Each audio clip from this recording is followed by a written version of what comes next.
ये है पयोव्रत।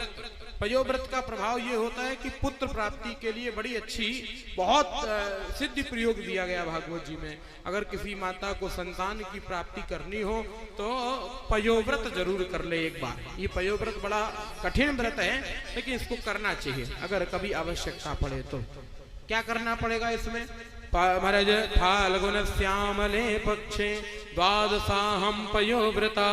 फाल्गुन महीने के कृष्ण पक्ष से द्वादशी तिथि से कृष्ण ये पयोव्रत प्रारंभ होता है। दूध पी करके रहना पड़ता है इसमें। तो महाराज स्नीवाल्याम अरे लिप्ता, जंगली सुअर के द्वारा जो पैर से खरोंची हुई जो मिट्टी है उससे स्नान होता है, उससे बाल धुले जाते हैं। बड़ा कठिन व्रत है ये महाराज पयोव्रत। और पयोव्रत के प्रभाव से अम्मा तुम बैठी आती, कहाँ यहाँ चली आई? हाँ थोड़ी देर में चढ़ाई देती, तुम वहां जाने हुए। हाँ हाय हो भगवान, अम्मू कह नहीं पंडित जी तुम कह रहो, हम तो तुम अपनो काम कर रहे हैं। उतनी देर तक अम्मा तुम बैठी आती तो सुन ही लेती पूरी कथा, बीच ही उठ के चल दी। क्या कछु नाराजगी हो गई काम में? भैया देखो बिठा दो अम्मा। हाँ जी, और ये दाई अम्मा हम जा जान रहे हैं, इन्हें खूब पहचान रहे। बोलो गोविंद भगवान की। बिठाल दो भाई, ये राघव भैया जरा बिठाल दो, गिर पड़ेंगे। हाँ हाँ।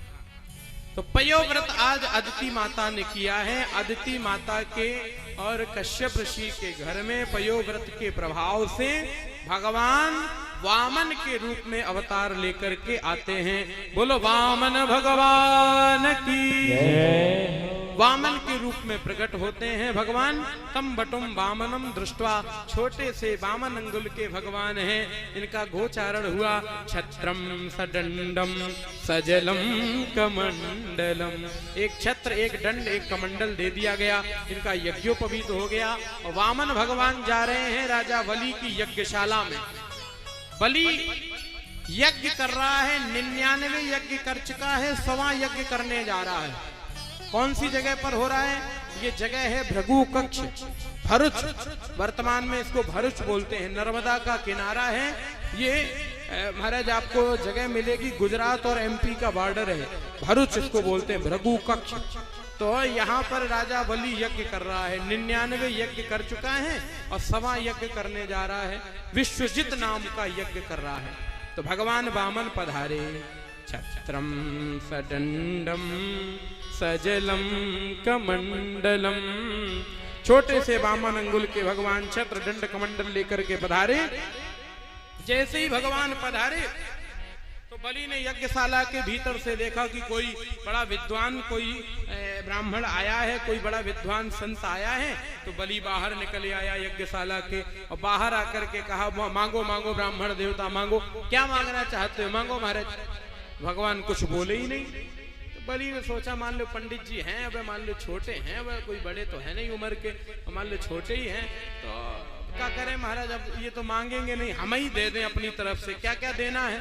तो बलि भगवान को ऑफर दे रहा है। ऑफर जैसे नहीं आजकल होता है, आप लोग देखते रहते हैं, ये ऑफर चल रहा है, ये ऑफर चल रहा है। आजकल ये मोबाइलों पे भी ऑफर चलता है, दुकानों पे भी ऑफर चलता है। तो बोले ये ऑफर है महाराज, क्या क्या मांगना है? बोले सुन लो। अब बलि भगवान से कह रहा है कि प्रभु क्या क्या मांगना है आपको? क्या क्या? गाम कांचनम गुणवत धाम मुष्टम तथा नृपे मुतवा विप्र कन्याम। ये महाराज गैया ले लो, गैया, गाम, गैया मांगो। ये तो सोना मांग लो। बोलो सोना दे दे, सोना, कांचनम सोना। बोलो बोलो महाराज क्या चाहिए? गैया दे दे, सोना दे दे, मांगो मांगो महाराज क्या मांगना चाहते हो? भगवान फिर भी कुछ नहीं बोले। जब भगवान कुछ नहीं बोले तो बलि भगवान से मजाक करने लगा। और मजाक में क्या बोला? बोले महाराज अगर गैया नहीं चाहिए, सोना भी नहीं चाहिए तो बोले तथा नृपे मुतवा विप्र कन्याम। तो मान लो अगर ये सब ना चाहिए हो तो हमारे गांव में मान लो पंडितन की बिटियां, बोलो महाराज ब्याह ना भाव हो तो ब्याह कराए दे। बोले बोलो महाराज क्या चाहिए? मांगो, तुम क्या मांगना चाहते हो? तो अब जब ये कहा कि मांगो महाराज क्या मांगना चाहते हो, तो अब भगवान हंसने लगे। भगवान ने कहा देखो बलि, हम तब मांगेंगे अगर तुम 3 बार कहो कि तुम दोगे। बलि ने कहा महाराज 3 बार, हम कह रहे 3000 बार कह रहे हम देंगे देंगे देंगे, तुम तो मांगो महाराज क्या मांगना चाहते हो।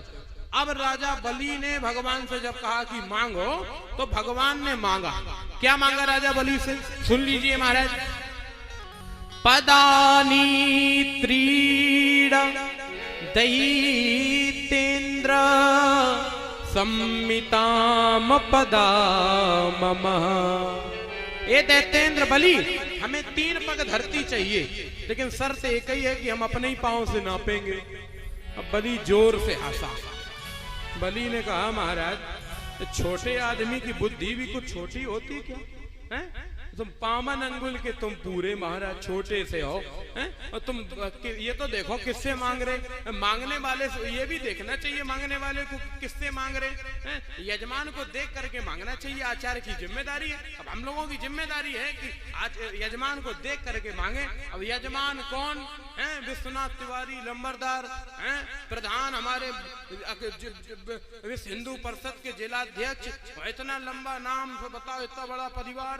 हम कहने लगे 1 बोरा गेहूं दे दो, पूरा गांव भर हंसेगा हमारे ऊपर। महाराज बताओ क्या मांगना चाहिए है? हमें कम से कम कहना चाहिए कि 1 ट्रक भर के गेहूं दे दो, तो मामला ठीक भी है। बोलो गोविंद भगवान की। घबराए तो नहीं रही लंबरदार, तुम चिंता न करना। हाँ हम तो ऐसे ही कह रहे ऊपरी मन से, और तुम भेजो तो भेज दो, कोई बात नहीं, गौशाला में सब काम आएगा। बोलो गोविंद भगवान की। तो महाराज यजमान को देख करके मांगना चाहिए। महाराज ये तो देखो किससे मांग रहे, मैं राजा बलि हूं मैं, आप कह रहे 3 पग धरती दे दूं।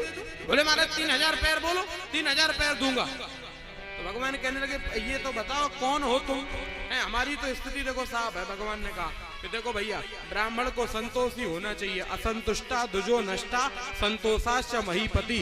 असंतोषी ब्राह्मण नष्ट हो जाता है, संतोषी राजा नष्ट हो जाता है। इसलिए हमारे ब्राह्मण संतोषी होना चाहिए। हमें 3 ही पग धरती चाहिए, हम 3 मांगेंगे, चौथी लेंगे ही नहीं। बलि कहने लगा महाराज बहुत हमारी हंसी होगी, 3 नहीं देंगे, और मांगो। ये तो देखो किससे मांग रहे हैं, कौन है हम। तो भगवान ने पूछा कौन हो तुम।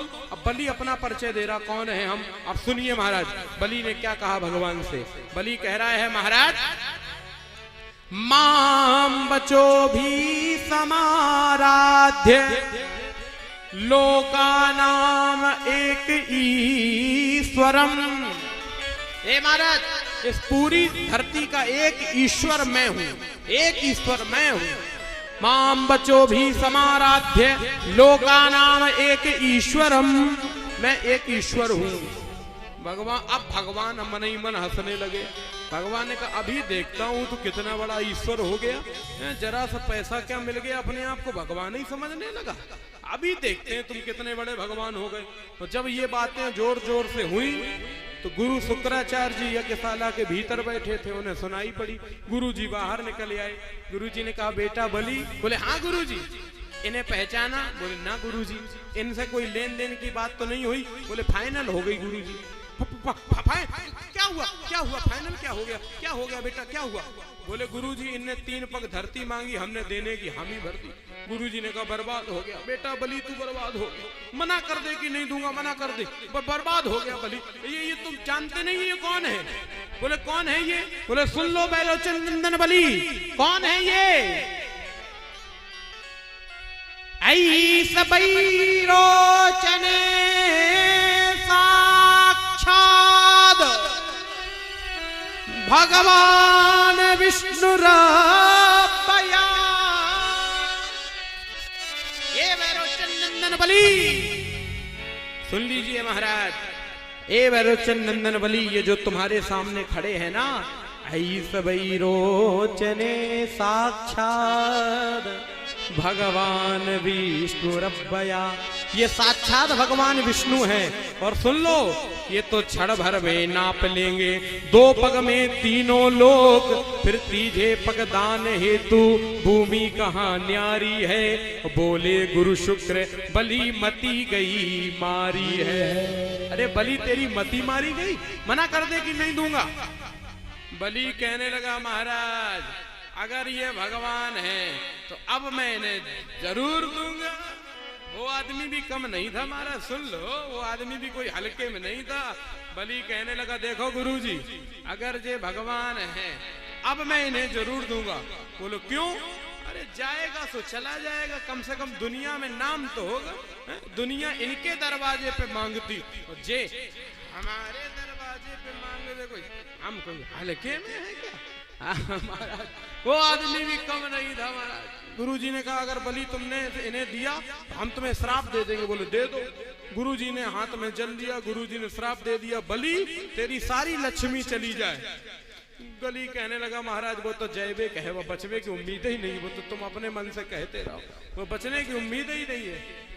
तो तब तक भगवान ने कहा, देखो बलि इतनी देर हो गई, उतनी देर से तुम बातें कर रहे हैं, अगर दो तो दो, नहीं तो मना करो, उतनी देर से कह के रह गए। तो बलि कहने का, महाराज हमारे गुरुजी नाराज हैं, अब हम क्या करें? अरे गुरुजी नाराज हैं, संकल्प कौन पढ़ेगा?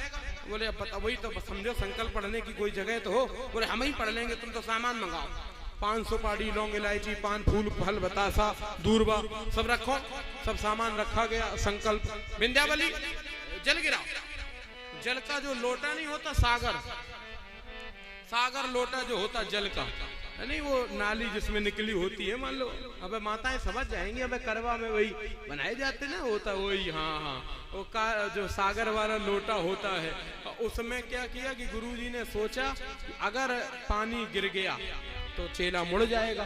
तो गुरुजी एक आंखी दबाए के वो नाली में ही बैठ गए, और गुरुजी जल गिरने ही ना दे। और विंध्यावली बहुत कोशिश करे लेकिन जल ना गिरे। भगवान ने कहा, विंध्यावली जल गिराओ। बोले महाराज हम बहुत देर से कोशिश कर रहे हैं लेकिन ये जल गिरता ही नहीं है। बोले हमें ले आओ, कभी कभी कंपनी की ढलान में प्रॉब्लम हो जाती है, हमें ले आओ।